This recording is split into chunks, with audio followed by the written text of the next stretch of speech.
Thank you very much for joining us here on what I think it's been 4 seasons in one day where I am in Northeast London, but great to see you here today for Shaking Up Shakespeare. And I hope you like that animated GIF quite as much as I do. So my name is Nick Wallace. I am Head of Secondary Delivery at Ark Curriculum Plus.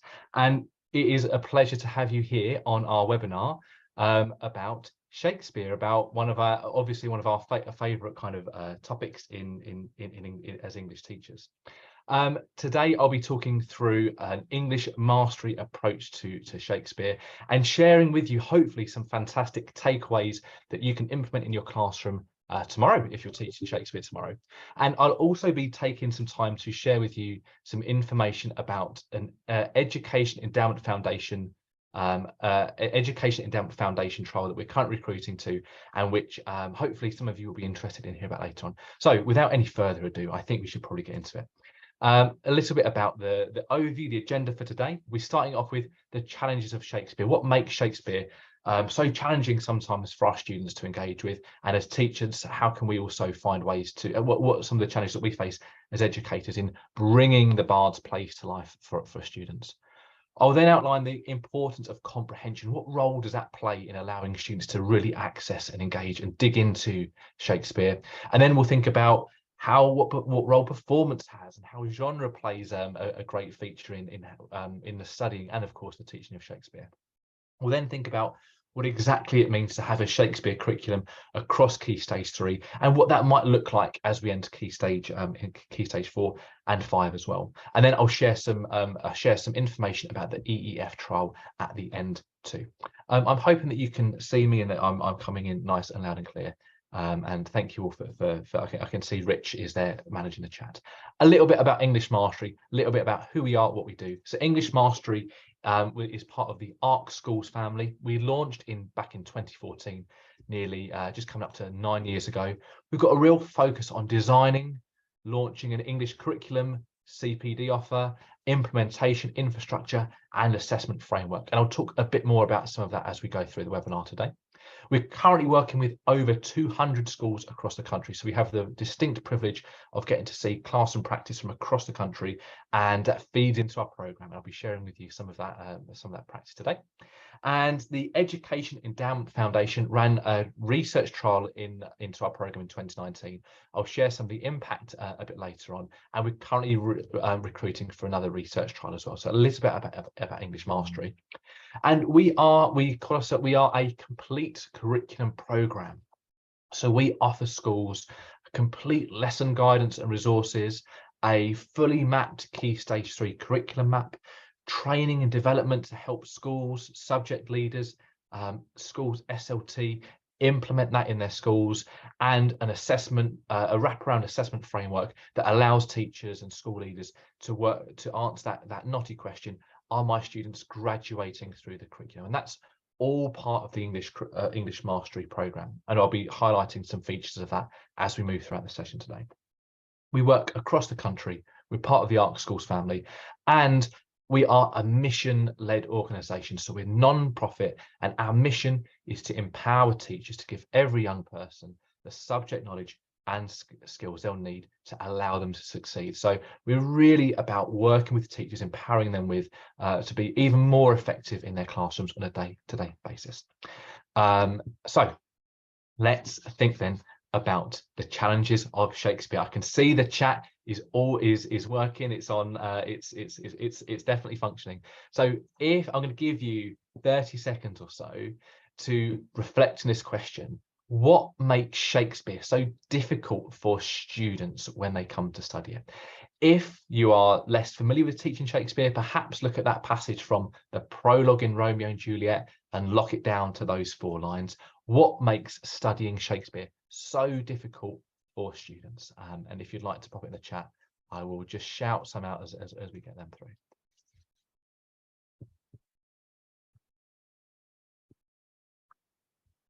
The language, thank you. The verse, yeah, absolutely. The different kinds of meter, lots of stuff about language, vocabulary, context, and context is a really broad remit there. 100% the language barrier, the old archaic language, context, vocab, yeah, Lots of challenges of vocabulary, isn't there? Context. Why do I have to learn this? When will I ever need it? Well, hopefully I don't have the best answer to that, but I think it's a really interesting question.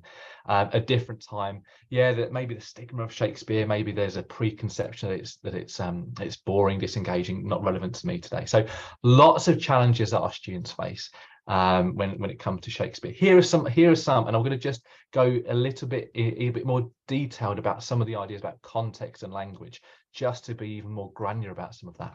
So of course there is the archaic language that Shakespeare uses, words that we just don't see today. Shakespeare's use of wordplay and punning, he's obviously playing with language, and the jokes, the humor is difficult for us to understand in many regards. Some of the time the use of epithets and sobriquets, if we think about the Gentle Prince, who on earth is that referring to? That's actually referring to Paris in Romeo and Juliet. Some of those settings are unfamiliar, hard to understand. What exactly is a city-state of Verona? Why do we have these two families warring over control of the city-state? Many plays, and I think this also relates to context, are actually historical fiction. So although Macbeth was written in the late 1500s, early 1600s, it's actually set in the Middle Ages. So there's a historical fiction element involved there as well.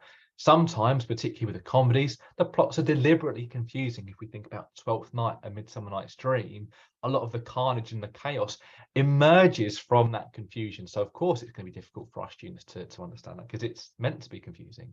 There's all those allusions to Greek and Latin literature, and let's be honest, some plays sometimes are a bit boring. The passage I think of is in The Tempest, at the start of The Tempest. Prospero, it's about a 4-page or 200 lines where he's just recounting his history, and it's a bit tricky. So I find it a bit tricky to stay engaged with that. And the challenges of the meaning on the page versus in performance, and what I think is the relentless figurative language, just metaphor, simile, pun, exaggeration, hyperbole in every line, can make it really difficult to pin down exactly what's taking place within the play. And those character roles, the expectations that we might have of those characters are really unfamiliar. So if we think about Macbeth, the rising king, and Lady Macbeth, well, what exactly would we expect Lady Macbeth's position to be? What are the kinds of characteristics we might expect of that particular character, that role, and how is Shakespeare playing with them? Makes it really difficult for students can make it difficult for students to engage and get purchase on those texts. And then the flip side of that, well, what makes teaching Shakespeare so difficult? We've got all of those student challenges to deal with around language, around context, around performance, all of those challenges that students face. How do we tackle each of them as teachers? And there are more challenges for teachers, because sometimes our own subject knowledge isn't always what it needs to be, because Shakespeare is so difficult and it's a packed curriculum. Understanding exactly what's happening with genre form in all those Shakespeare plays can be a challenge. If we're thinking about Key Stage 3 and we're looking at getting through a whole play, how do we do that in a way that keeps students switched on and engaged? And or if we are going to cut scenes out here and there, how are we going to do that in a judicious way so that students still have an authentic experience of that play? Something that a couple of people mentioned in the chat, how do we invite students to relate to the themes? It's not just why are we doing this. Well, I think that, and it's not my exclusive, in my opinion, but Shakespeare, one of his great skills is as a psychologist. He understands human motivation, human desire. It's that which makes his texts as applicable today as they were 400 years ago. But how can we get students to understand that? How we get them to see the notions of aspiration, thwarted ambition, of desire, of hunger, of ambition? Of course, the dramatic form with reading in class. Many English teachers are qualified with perhaps a bit of experience in drama, but others don't, and other colleagues feel a bit more anxious about bringing drama into the classroom. And I certainly remember my year 8s who I had on a double period on Friday, last lesson, how do I bring drama into this classroom without things getting a little bit too carried away? So loads and loads and loads and loads and loads more. But we know that Shakespeare can be difficult for students, and it's difficult for teachers too. But what is coming through in the chat is, it's not that the plays are inherently boring. It's not that they are irrelevant. It's not that they're not enjoyable, engaging, or funny, or tragic. That is why they're part of the national curriculum. It's how do we bring that to our students? How do we invite them to engage with these plays? That's the critical question. All right. So how do we do that? How do we unlock that language? How do we make sure that students really get the very, very most out of Shakespeare during their time in the curriculum? We look at the importance of comprehension. So here's something which we found in a GCSE examiner's report, and it's a common kind of challenge. Sometimes when we look at students' analysis, it looks a bit something like this. The article tells us that horse racing is dangerous. We know it's dangerous because it's dangerous. In the chat, is this something which you see your students, is this typical of your students' writing? Have you ever seen your students write something as that kind of tautology, that circular answer, where they're not really going in with that in that depth of analysis? In the chat, if you could just say yes or something, not really. Some of us that don't say that, just a misclick. Yes, typical, somewhat typical, quite a bit. So some this is examiners report identify this as something that happens quite commonly, or perhaps more often than we might want it to. And what exactly is it? What is the challenge that students are facing? So quite a few people find that those tautologies. What exactly are some of the challenges that students are facing, and why is it resulting in this kind of sometimes hollow response? Well, some of the education research out there would point in this direction. Before students can analyze, before they can write in depth, they have to comprehend what is literally taking place. If we invite them to write an analysis of a text, a passage, where they don't know what on earth is happening, that analysis is an empire built on sand. It's going to crumble with the lightest touch. How can we then make sure that students get that literal understanding? The Ofsted Research Review into English recently, published last year, is quite directive about this. Explicitly teaching background knowledge is foundational to increasing pupils' reading competency. So in order to build comprehension, we have to make sure students are fluent and confident in that background knowledge. And with that comprehension, we can then invite students to engage more meaningfully with that analysis. And this is something, particularly in my experience and a lot of the teachers that we work with across English Mastery, the challenge of comprehension of Shakespeare is immense. We often, and we can sometimes feel that mere comprehension isn't challenging enough. But when we think about the language, the references, the drama, the oblique archaic language, comprehension itself is placing a huge cognitive load on students. So it's easy to underestimate the challenge of comprehension when we come to look at Shakespeare. So how exactly can we short circuit that comprehension? What kind of strategies can we undertake to really unlock that comprehension for students so that they can really access that deeper analysis when they're studying Shakespeare? A common dramatic teaching technique which we really advocate for in English Mastery is one which you may know about, is a whoosh. Right, a whoosh is a dramatic teaching activity where you cover the plot really clearly and succinctly. It's a great way to cover the whole plot of a text in a relatively short period of time. It has an explicit focus on story and character, and is also a fantastic way to introduce to students the fact that these are plays, they're meant to be performed. There's a dramatic element to studying Shakespeare. So a whoosh is a really fantastic technique which we use most commonly at the start of a play. For those of you uninitiated in the world of a whoosh, it works particularly well in a drama studio or in a classroom where you've got all your chairs or your tables or your bags pushed to one side. You invite students to stand around in a circle, and the teacher narrates the plot of the play with key characters, events, and quotations. The teacher then selects students to come into the center of the circle and to perform, act out, mime out those selected actions, and even to read some of those key lines. When the center of the room becomes a bit too crowded, a bit too messy, or is a bit too much carnage going on, that you reset the passage, you reset the scene with a whoosh, dismiss students back to the circle, and then you continue the narrative and reselect students to join.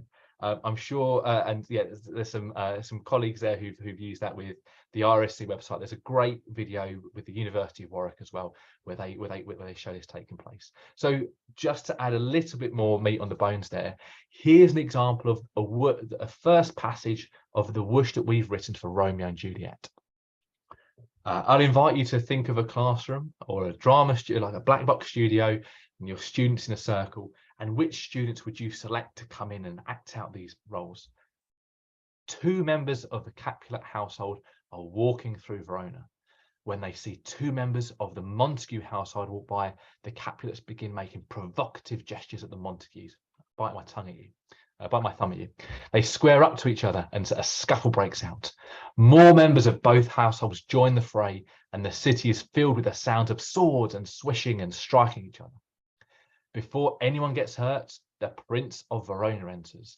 He's the ruler of the city, and his word is law. As soon as he enters, the fight stops. He tells everyone that any more fighting will be punished by death.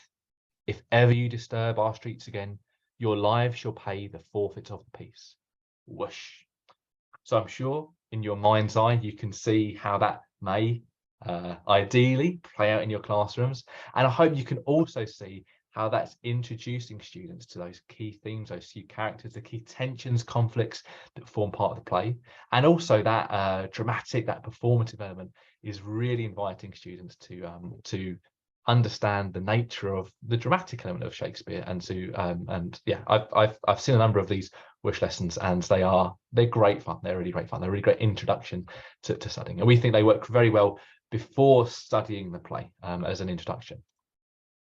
So that's one thing we can do to secure comprehension, but that's just perhaps an isolated lesson. When we come to read the play itself, we also have to really think carefully about what are the tricks, what are the tools, what are the techniques we can use to get students to comprehend, to secure that comprehension at any time in the scene. So here are some things that we do within English mastery. Sometimes we'll state what's happening before reading. In this scene, here are the three things that happen. Look out for it as we read it.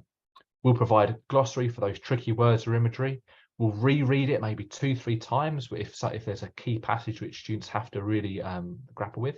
We'll sometimes use a modern translation alongside the text as well, so that students can flick between them and lower that cognitive load that's being placed on the original language. We'll also frame comprehension in questioning, and I'll show you what that means in a moment. And sometimes, as I mentioned a moment ago, you can make comprehension the goal of the lesson. The outcome of the lesson today is to comprehend, is to understand what takes place in this act, in this scene. So here's a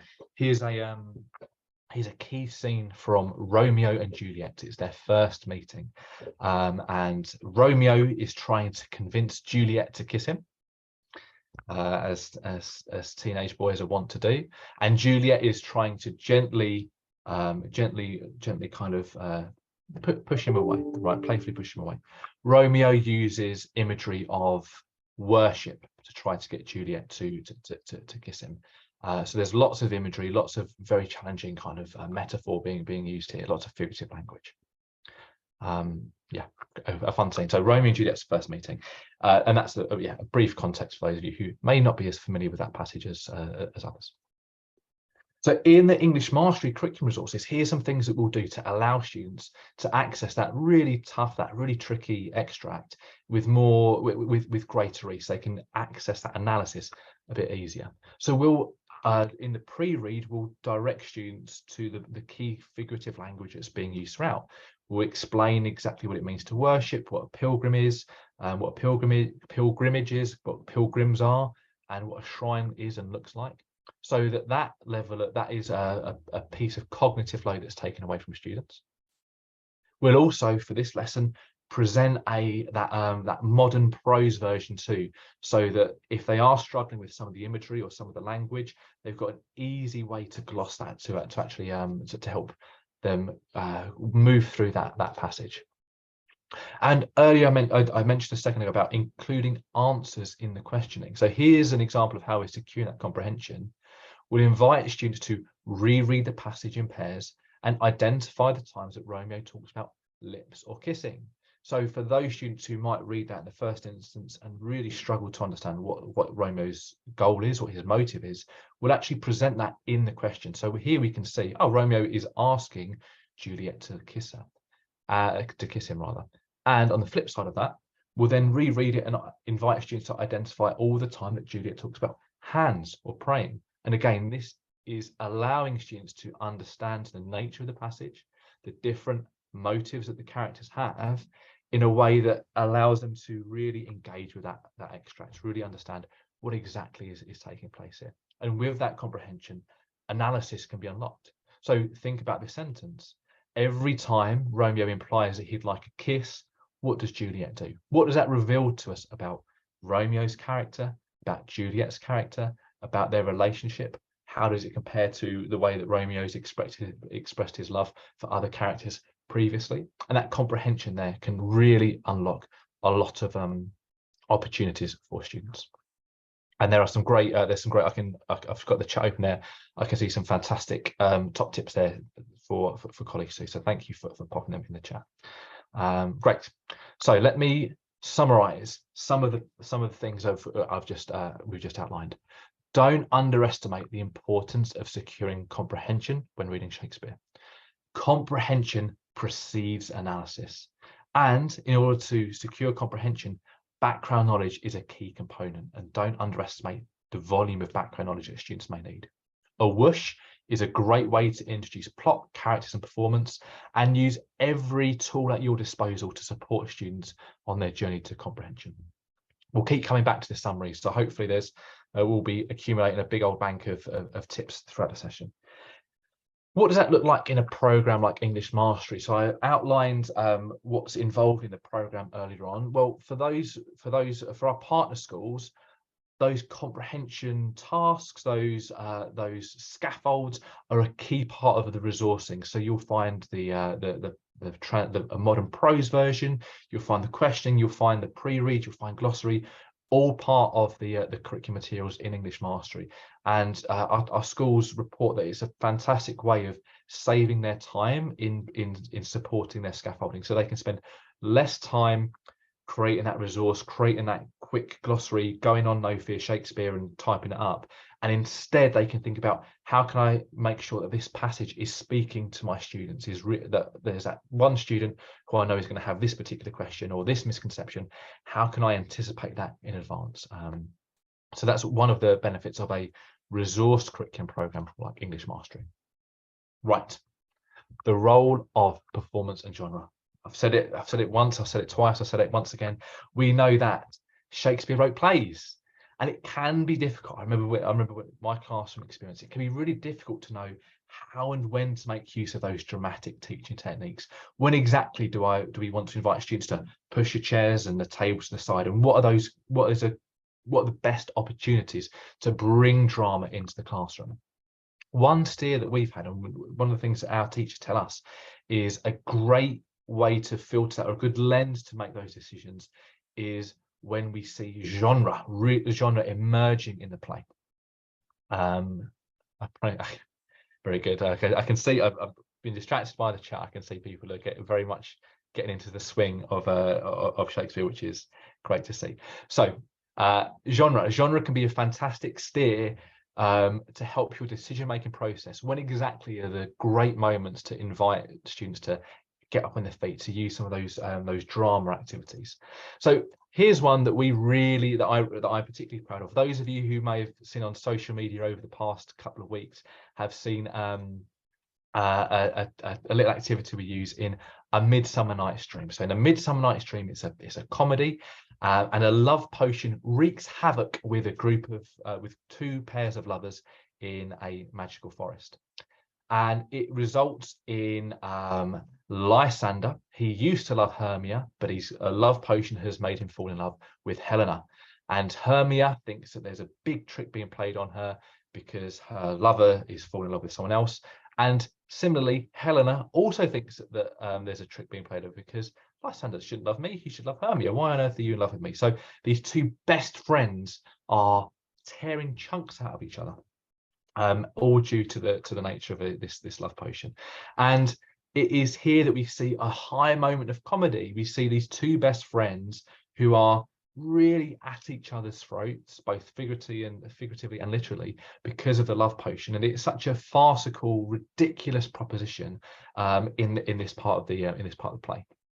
And so one of the activities that we introduce is insult bogey tennis, which is an activity where students work in pairs and use the insults from the play to insult each other. So that's the insult part. Bogeys is from an old TV show called Dick and Dom in the Bungalow, where they'd say bogeys louder than they'd escalate how loudly they said bogeys until they get chucked out of a cafe or a restaurant or wherever they might be. And tennis because it's going back and forth, back and forth, back and forth, back and forth. So in the first round, in set one, students take it in turns to just read the insults out as Hermia and Helena. Set two, they then need to introduce facial expressions too. So we're getting that performative element too. To then ramp up the challenge again in set three, we then invite students to use gestures as well to really escalate, to really show how silly this is. And I think there may be a set for the Grand Slam. They stitch it all together, so there's voice, facial expressions, gestures to really accentuate just how ridiculous this scene is. So I can see some people, I can see, good to hear, Lou, that's an activity you might be interested in. In the chat, are there any scenes, any plays where you think, I tell you what, insult bogey tennis, that could work really well for this play? If you want to pop that in the chat, I'd be interested to hear. I'd be really interested to hear if you think that would be suitable for any plays. Yeah, much ado, fantastic. Oh yeah, a bit of Mercutio and Tybalt. Okay, fantastic. Well, hold that thought. Othello and Desdemona. Yeah, really highlighting the tension of that conflict. Opening of Romeo and Juliet. Brilliant. Yeah, 12th Night. That was one that came to me as well. Taming the Shrew. Fantastic. So great to see that's an activity which you can perhaps see working in some of the plays that you're teaching, and again we can see how genre is informing that activity. So maybe the moments of high tragedy, of high tension, or high comedy, high farce. And yeah, you can see how by isolating each of those components, we can invite students to really think about the performative element of the play. Here's another way to perhaps approach the dramatic element of the play too. So we also think stage directions can be a really useful frame to bring drama into the play as well. Although Shakespeare wrote very few, if any, stage directions, it tend to be editors for editors in the first, second folio and beyond. We didn't write very many stage directions, but they do remain a key part of studying a play. And they can be useful to support understanding, performance, and engagement. 10 points if anyone can say why that particular image is illustrating stage directions. But that's one I think for the chat, and you'll find that quite indulgent. Anyway, so here is straight in with Winter's Tale. Well done. Exit pursued by a bear. So here is another passage from Romeo and Juliet, where we find stage directions can be a great route into the play and a great way to bring drama into the classroom. So we're looking, as a few colleagues mentioned in the chat a moment ago, this is Tybalt's death, right? Tybalt's death, a pivotal moment in the play, one of the high moments of tension where we see one of the first deaths, and where the plot really starts to unravel for Romeo and Juliet. So we have a recap of the context. There's a deadly feud between these two families. As we saw from the prince, any more further fighting will be punished by death. Romeo and Juliet are married, but they cannot tell anyone about their marriage. It still remains in secret. we look at the stage directions in the passage of the fight. And the stage directions, again, important for students to understand what exactly their role is for an actor, but also for us as readers too. So we invite students to scan through the resource, scan through that passage, and identify all the stage directions, and they're written in italics, and a bit of that disciplinary knowledge that students is helpful for them to be familiar with. And let's have a look at the stage directions in this passage. Enter Mercutio, Page, Benvolio, and men.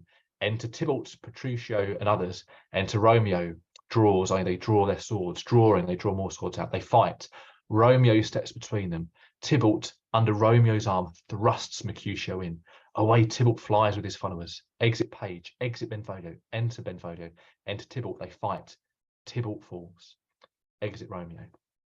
So just by looking at the stage directions there, we're doing a few things. We're getting students to understand what it means to study a play. We can think about what's the role stage directions have for actors, for directors.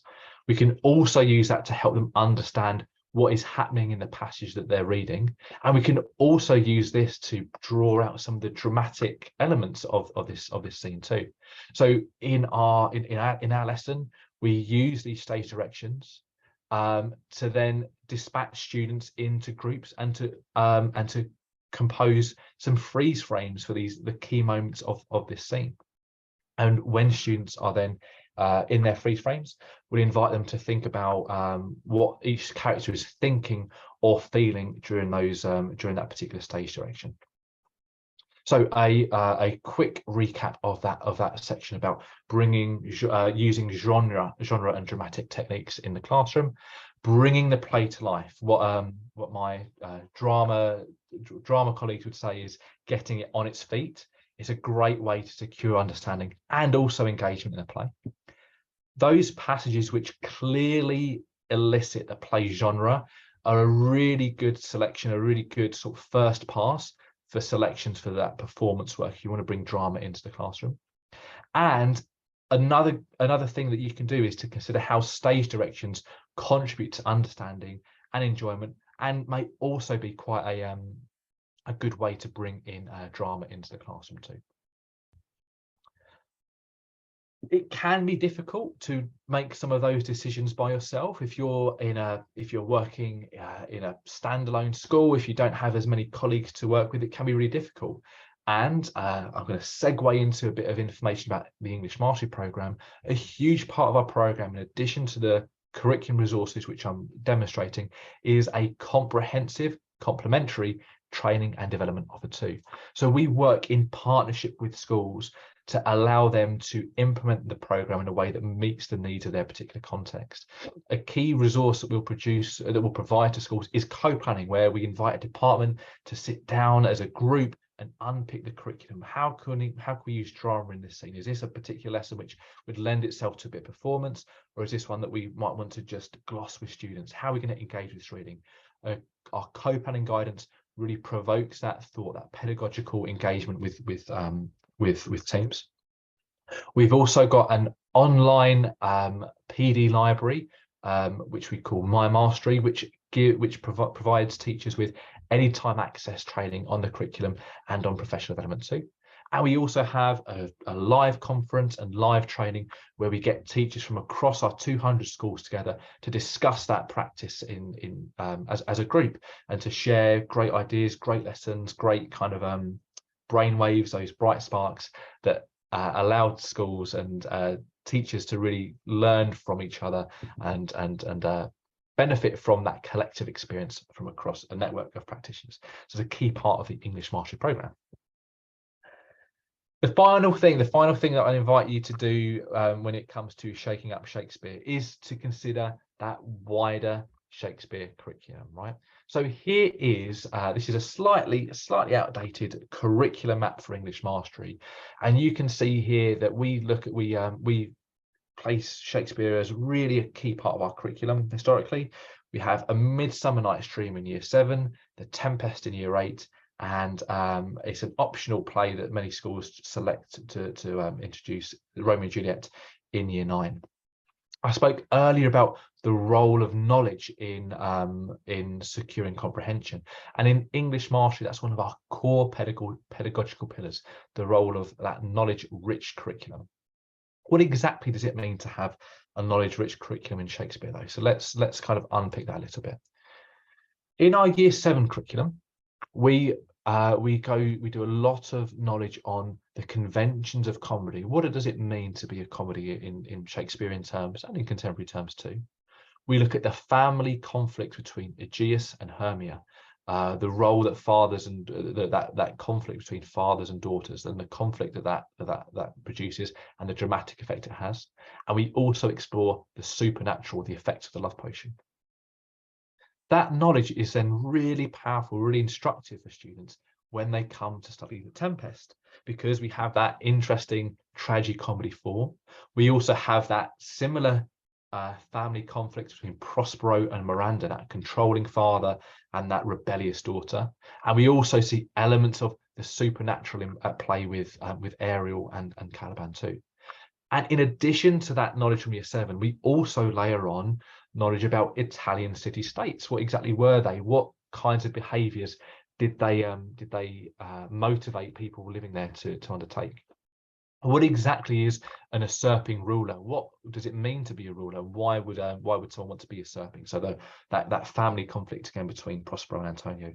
And what is the nature of kingship in The Tempest? What does it mean to be a king, and what role does kingship have? And all of that knowledge from Year 7, Year 8 rolls up into Year 9 too. So we've looked at conventions of comedy, how that plays out in The Tempest, which plays in opposition to the role of tragedy in Romeo and Juliet, and how we see the inversion of those forms at work. We can also see that family conflict really at play once again with Lord Capulet and Juliet, and the tragic relationship that we have there. We can also see the usurping rulers, the Italian city-states, also at work with those warring Montagues and Capulets in Romeo and Juliet. And we can see there the power of that cumulative curriculum, and that's just within Year 9, right? That's just within, that's just within Key Stage 3. When we then think about how we support schools at GCSE, well, if you're doing Macbeth, Merchant of Venice, Julius Caesar, Much Ado, whatever GCSE Shakespeare text that you do, you can be really confident that your students have got a rich grounding in some really powerful knowledge from Shakespeare from Key Stage 3. So that's a narration of the English mastery curriculum approach for Shakespeare. And the reflection I'll invite you to take away with is, when we're thinking about Shakespeare and getting students to access a particular play or a particular passage, it's also important as subject leaders to consider that Shakespeare study as part of your wider English curriculum. What role does it play? What is the powerful knowledge that students are taking from this Shakespeare text, and how does it feed into our study of Animal Farm, of Small Island, of whatever other texts that your students will be covering throughout Key Stage 3 and Key Stage 4 and Key Stage 5 too. Remember that the traits, the themes, the ideas in Shakespeare's plays are timeless works of capital L literature. They offer us a poetic insight into the human condition. So what exactly are those traits, themes, ideas, characters, tropes that you want students to be engaging with in Key Stage 3, or whatever point in, or whatever part of whatever phase you're working in? And how do you want to unlock that, and how do you want to use that to exemplify those concepts and themes elsewhere in the curriculum? So if we see Juliet as a tragic hero, how do we see perhaps Boxer as a tragic hero in Animal Farm? What are the similarities and differences that we see at play in those types of characterization? Revisit those themes, revisit those ideas elsewhere in your curriculum, in Key Stage 4, in Key Stage 5 and beyond, and create that virtuous cycle of knowledge across your whole English curriculum. So that is a summary of Shaking Up Shakespeare, which I hope you enjoyed the title and some of the gifts throughout.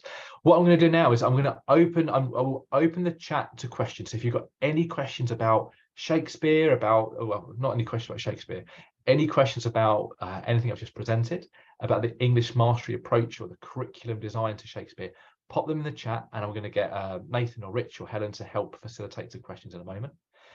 Meanwhile, I'm going to take a few moments to talk about an Education Endowment Foundation trial, which we're currently recruiting to, which I hope I hope it will be of interest to you and your colleagues. So English Mastery, a curriculum program. We're currently working with the Education Endowment Foundation to recruit schools to a research trial. I've narrated earlier what exactly is English Mastery is. So we're a curriculum progression framework. We also have lesson guidance, fully resourced curriculum, a complementary training and development offer, and a comprehensive assessment framework that runs alongside that too. A little bit of information about English Mastery and our history of the Education Endowment Foundation.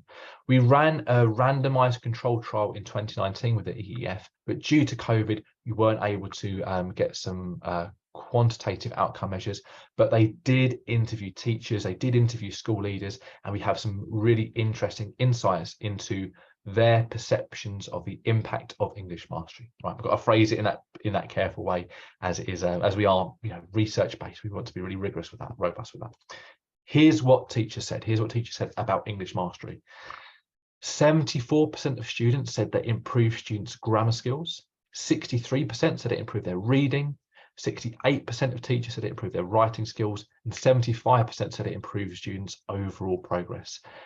For an independent evaluation, these are really compelling, really convincing statistics, which give us a fantastic foundation, a fantastic kind of case, a proof of concept of the English Mastery Programme.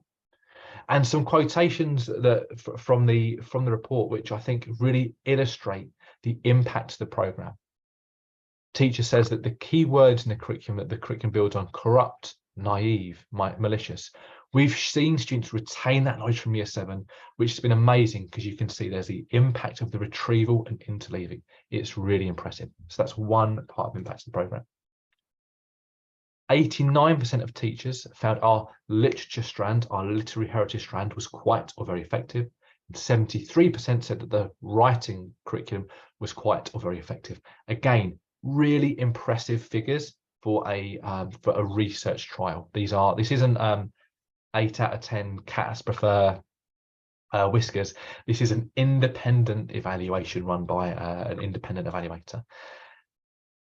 We spoke earlier about the role of subject knowledge, teachers' subject knowledge, and it's an area we're very proud to support teachers with.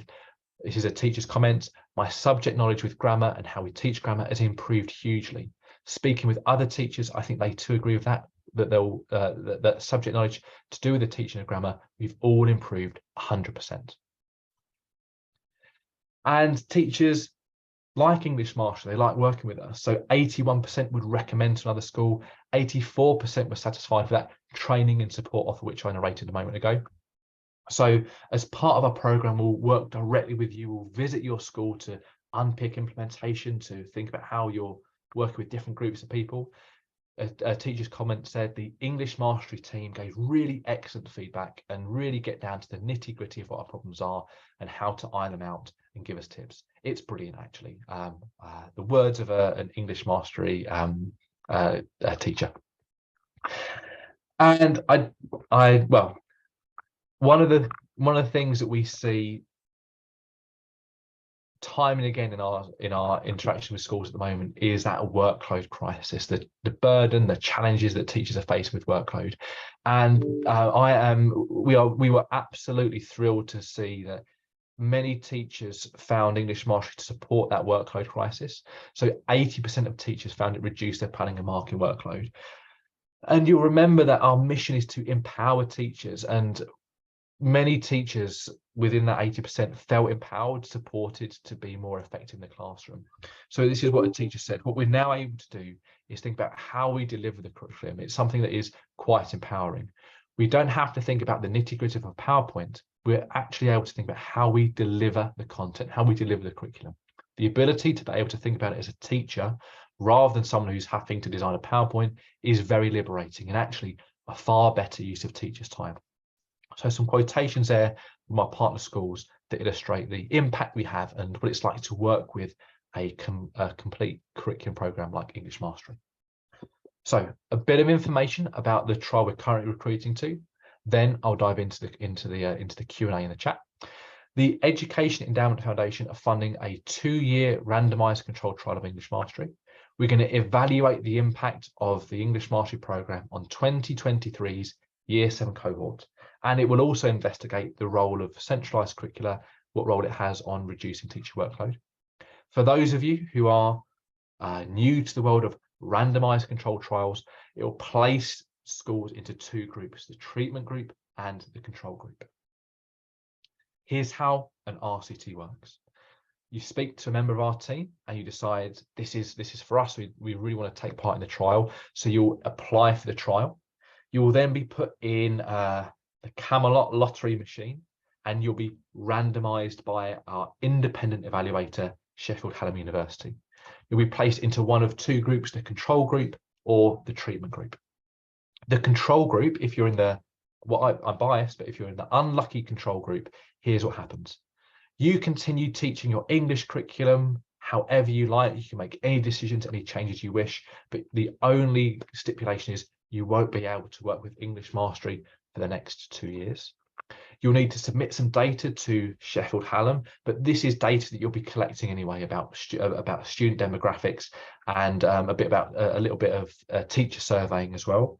And for completing that, you get paid. You get paid to take part in education research, a total of £1,250 over the 2 years. So there's a huge incentive there for schools to be part of the control group. If you're in the treatment group and you're one of the lucky ones, in my biased opinion, you will get to work with English mastery in our curriculum and our training and our school support. You'll have full access to the curriculum and all of that, and the whole program support package. And you'll implement English mastery with your Year 7 cohort in September, and then that same cohort again in September 2024 when they roll up into Year 8. And you'll get access to the whole curriculum program, but we'll be looking at the impact on that 2023 Year 7 cohort. Your school will need some skin in the game, right? To make sure that you're really committed to that, the principle of education research. So you'll pay a heavily subsidized price of only £900 per academic year. And believe me when I say that's giving it away. That is a heavily discounted offer. So a bit about eligibility. To take part in the trial, you've got to be an English state school, non-selective. You have to have a Year 7 cohort in 2023 and a Year 8 cohort in 2024. You can't have delivered English mastery in the past. And we're sorry to say that special schools are ineligible for the research trial. That is it from me. If you are interested in joining us in the research trial, please, you can withdraw your digital smart device and open the camera app and take a picture there, and that will take you through to the booking link, or you can email our colleagues. Meanwhile, I am going to dive into the chat and see if we can see what questions we have about Shaking Up Shakespeare. Nathan or Helen or Rich, if you saw any particular questions that you'd like to direct my attention to, you please unmute yourself and jump in. So one question about GCSE. English mastery is a key stage 3 program, so we don't have a GCSE offer, but I hope that what I narrated a moment ago shows that that powerful knowledge will support schools with whatever GCSE Shakespeare plays that you'll study. For those of you who are interested in Ark schools, many Ark schools opt for Macbeth as their GCSE Macbeth literature text, but that is not that's not kind of mandated. That's not every single school, but that is the one that we tend to towards. Some wonderful comments there. Thank you very much. Very helpful. I'm looking for some questions. Which sonnet? Oh, so a question about sonnets. That's a really interesting one. We tend to find that we do a light introduction to the sonnet form in Key Stage 3. We look at the sonnet form as it plays out in the prologue and in that passage, funnily enough, that we looked at when Romeo and Juliet first meet. We look at the role that a sonnet has, and particularly in the plays, it is it's like a laser pointer identifying a particular passage as being particularly important, particularly relevant, and particularly worthy of dwelling upon. So I think that many of the plays themselves have those sonnets embedded within them. So if you're looking for sonnets and you're studying the play, that's one way to do it. We are also working, and I don't want to misspeak here, but we're also developed a new sonnets unit of work with our current year 8, which we're introducing into year 8, which introduces that form with some more contemporary poetry as well. So your best port of call there would be to keep an eye on our social media channels on Twitter, LinkedIn, where we'll be perhaps sharing some information about our new slam sonnet unit. But I'm not actually the best person to ask about that, but I will Rubina, I will try to have a look at our socials to see more about sonnets. Fantastic. Glad to hear people are finding value, channeling the bard into our daily bread. Yes, we try, don't we? A question about will we be sharing it? We'll be sharing a recording of the session. And what we'll also be doing is we'll be taking some of the key resources that I've shared with you today. We'll also stick in a little zip folder and give you access to them too, so you can actually see some of the resources that we've spoken through in situ rather than just on a PowerPoint PDF. A question: the EEF trial is not available to international schools. However, we do work with international schools in our non-trial program, and we would be delighted to talk to you about how we can work with you internationally. And depending on how glamorous location you're located, it might be me who ends up supporting you. Great to hear the session. The tips about stage directions was helpful. Thank you very much. And I can see that question about international schools. No, question about how big your year 7 group are. No, not at all. We work with some very small schools. We work with some very big schools too. So they can be any size, and I can see that has already been answered. Thank you.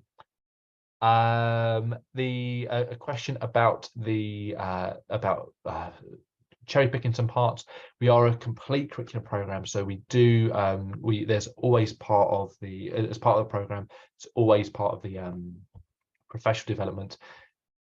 Depending on where you're located, some of that school support may look a little bit different, but the best thing to do, that's responding to Amanda's question, the best thing to do would be to contact us, and we can find out a bit more about your specific context and work out what will be the best solution for you. A question about international availability. So the subsidized trial is not available internationally, but our non-trial program, would be delighted to talk to you about how we can support you and your students. A question about how many schools are available for the trial. We have got a cap of 60 schools for this cohort, and and places are actually filling up. We do have a limited number, so your best bet would be to get if you are wanting to take part, your best bet would be to get your application in before the Easter break. And I hope you have a great evening too. Are you answering Q from the Q&A? I'm making my way through. Hopefully that is hopefully that's gone through. Oh my goodness, 20 new questions. I can see Rich. Great. I can see some questions now. Rich, you might want to come off, or Helen, if that's you. Any questions to point me to in particular that you feel perhaps inequipped to do? So it's great to see the promotion of drama to make meaning in your curriculum. Amash, you work with other organisations like the RSC on this kind of practice. When it comes to being a research-based organisation, who have you drawn on to evidence these strategies? Is it based on a particular text like Rex Gibbons? Yeah, I don't have it to hand. Is that the North Face of Shakespeare? It's certainly part of our research when we come to design the curriculum. We work with a range of different colleagues. The dramatic one, the dramatic things the drama partners we've been working with most recently is the National Theatre. Actually, on our new year 9 play, Small Island, and we recently ran a workshop with the assistant director of the National Theatre's production of Small Island. He ran a workshop with our teachers a couple of weeks ago on bringing that performance into the classroom. So we work with a range of different partners across the curriculum. RSC, not one that we've had the pleasure of working with very closely, but we do consult a range of colleagues when we're developing our curriculum program and supporting schools too. Do we think it's better to teach a whole play in year 7 or a range of extracts? I do think personally it's better to teach a whole play, thinking about what the narrative structure of a play, of that arc of, of that 5-act structure. It's really difficult to get that in a range of extracts. So we do advocate for a whole play approach. Sometimes in year 7 it can be difficult to get through the whole play, so you may want to just abridge that play slightly, but I would certainly advocate for a single play approach, as opposed to dipping into Twelfth Night, Romeo and Juliet, Midsummer Night's Dream, Julius Caesar within a term. I'd advocate focusing on a single play and getting that whole narrative arc and that whole narrative arc. Great, I think I've answered that question. Great stuff. Have to dash, pass on to your HOD, please do. Great to hear you work with the NT. Little known, it'd be great to see martial art projects widely. We do try to promote some of that more widely. Fantastic. All right. Rich, Helen, if there's nothing else that you'd like, any questions I've missed that you'd like to draw to my attention, I'll do a bit of wait time.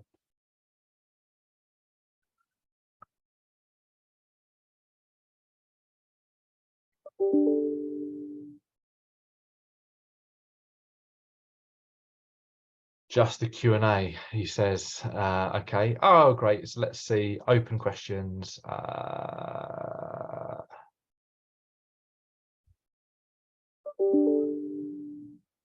So a question about what is the nature of a randomized control trial. So today we've spoken specifically about a small part of the curriculum, which are Shakespeare texts, to illustrate some of the ways in which we approach Shakespeare. And what I think that what I hope this has demonstrated is actually lots of the practice in our program is common practice. It isn't revolutionary. It isn't disregarding loads of fantastic practice that takes place in classroom. It's a complete offering to help synthesize a lot of that great stuff that's out there. The randomized control trial is attempting to see, is a centralized curriculum program like English Mastery more or less effective than the status quo. So those schools who are in the control group, they'll carry on with their existing English curriculum, their existing English provision, and we'll see after those 2 years which groups of students made more or less progress. Will it be those students who have followed the English Mastery curriculum, those teachers who've benefited from working with us, or those schools who haven't worked with us whatsoever? And that's the nature of the randomized control trial. It's that treatment versus nothing, right? So there's plenty of information about how the randomized control trial works on the EEF website. A quick Google for English Mastery EEF trial, that will hopefully give you more information about how that RCT is run. I think I've answered that question about the RSC, and I think I've answered that question about a range of passages too. All right. We made it just as well. I had a big cup of coffee before the webinar. It was I'm going to stop sharing because we don't need to share anymore, do we? Stop share. It was a pleasure to see you all. Thank you very much for joining us today on what is increasingly a bright spring afternoon.